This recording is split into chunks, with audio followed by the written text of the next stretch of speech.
Now, something I find interesting, having watched basically all of Jordan Peterson's lectures, at least his classroom lectures, and having read his books, is that he never once mentions cognitive behavioral therapy or the founder of CBT, Dr. Albert Ellis, whose first formulation of it was REBT, Rational Emotive Behavioral Therapy, which others then derived into CBT, which is basically a watered down version of his, and then they added different elements to it. For example, dialectical behavioral therapy is a form of CBT that integrates mindfulness techniques, being in the present moment, and sort of Buddhist meditations that allows one to stay in the moment, uh, as well as the CBT modalities that Albert Ellis first founded.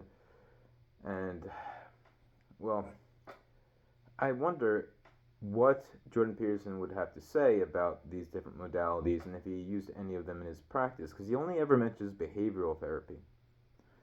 I cannot find him, and if you look, you'll never find him having mentioned cognitive behavioral therapy, despite being such a prolific lecturer and writer.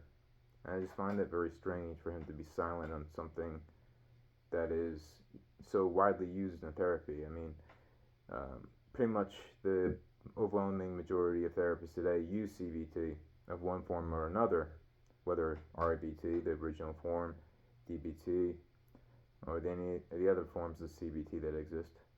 So, I'd also like to hear his thoughts about Dr. Albert Ellis, because I used Dr. Albert Ellis's lectures and his book, A Guide to Rational Living, A Guide to Rational Living, a new guide to rational living, to help cure my depression and anxiety. And then I used the works of Jordan Peterson to help me find meaning and purpose in life. So for me, the two sort of go hand in hand. One allows you to overcome depression and anxiety through specific techniques on the cognitive, behavioral, and emotional level, and whereas Jordan Peterson's methodology could be described as logotherapy, which was first utilized by Viktor Frankl, who he does mention but never mentions logotherapy, though what he is basically utilizing and helping young people to utilize is a combination of logotherapy and Carl Jung's approach to therapy, combination of those two. So, but he's also never mentioned logotherapy. So, very strange. If anyone has any idea as to why this might be, please leave a comment below.